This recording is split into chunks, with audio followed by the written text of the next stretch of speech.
Have you ever stopped and really asked yourself if your brand is doing the heavy lifting it's supposed to? Well, a brand audit is exactly how you find out.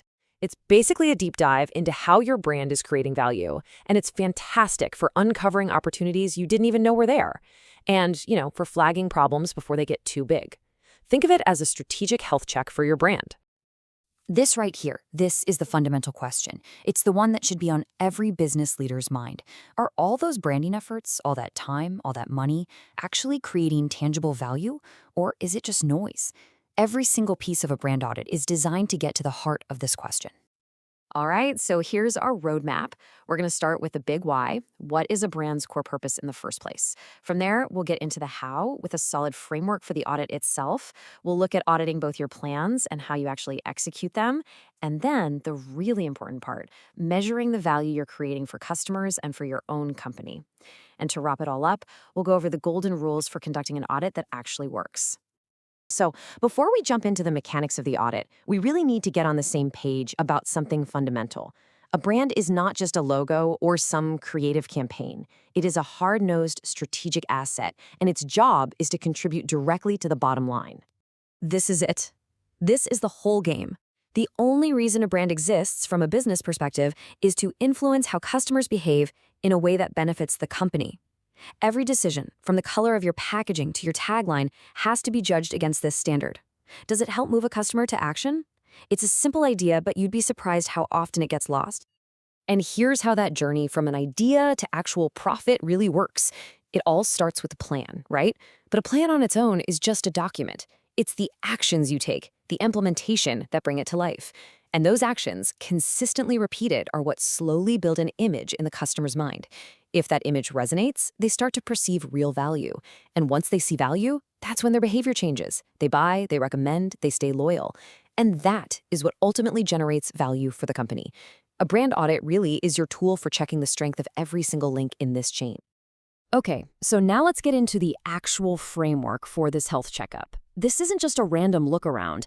It's a structured approach that helps us diagnose exactly where your brand is strong and, just as importantly, where it's weak.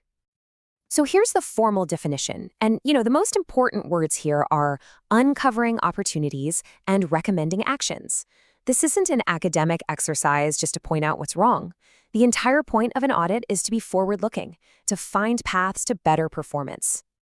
The framework is beautifully simple. It's broken down into 4 parts. The first 2 are all about what you're doing internally, what you're planning to do, and what you're actually doing in the market. The second 2 are about the results of those actions, what's the impact on your customers, and what's the ultimate impact on your company's value. So let's start with the things that are squarely within your control.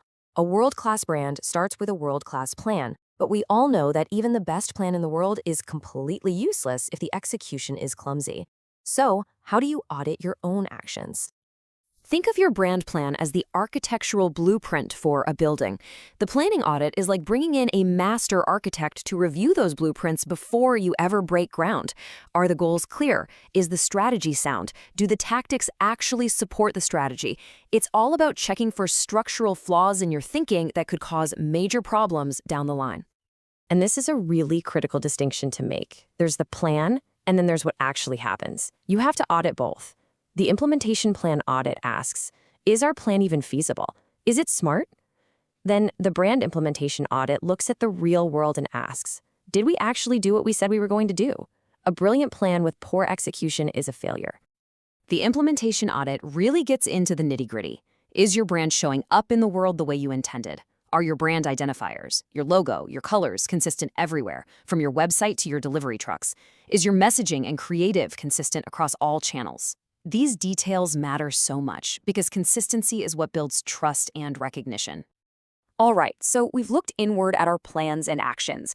Now it's time to turn our gaze outward to the marketplace. This is where we find out if all that hard work is actually paying off. We're going to measure the real-world impact on customers and, by extension, on the business itself. I love thinking about the customer impact audit as a little 3-act play. Act 1 is all about perception. What do people think of when they see your brand? That's the brand image. Act 2 is about relevance. Do they actually care? Does it mean something to them? That's brand value. And finally, Act 3 is about action. Does your brand have enough clout to actually influence their behavior? That's brand power. So when we talk about value, it really comes in three main flavors. Functional value is about what your product does, a tool that works better, a jacket that's warmer. Then you have psychological value, which is all about how your brand makes the customer feel. Think about the confidence you get from a luxury brand. And finally, there's monetary value. Pretty straightforward. This is about financial benefits, like saving money or time. The most powerful brands, well, they usually manage to deliver a potent mix of all three. And this is where the rubber meets the road. The company value audit connects everything back to business performance.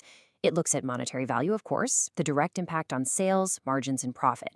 But it also looks at strategic value, those non-monetary benefits that are incredibly important, like attracting the best employees, securing better partners, or commanding influence in your industry. So, having a great framework is essential, but how you use that framework is just as important. To make sure your audit delivers real, actionable insights, there are a few golden rules you absolutely have to follow. These are the 4 pillars of a truly successful audit. It has to be systematic. You need a process. It can't just be a random spot check. It has to be comprehensive, looking at the whole picture, not just one ad campaign. It needs to be periodic, done regularly, so you're proactive, not just reacting when a crisis hits. And, maybe most important of all, it has to be unbiased. You can't let internal politics or pet projects cloud the results. And that last point is so crucial. This quote really says it all. It is incredibly difficult, maybe even impossible, to be truly objective when you're grading your own homework. That's why bringing in an external perspective is so valuable. A fresh set of eyes can see things, both problems and opportunities, that you're simply too close to notice. At the end of the day, a brand audit isn't about pointing fingers or finding blame. It's about finding opportunity. It's a powerful chance to step back from the day-to-day grind, look at the big picture, and ask the kinds of tough questions that will genuinely make your brand and your business stronger. So the real question is, what amazing opportunities are just waiting to be uncovered in your next brand audit?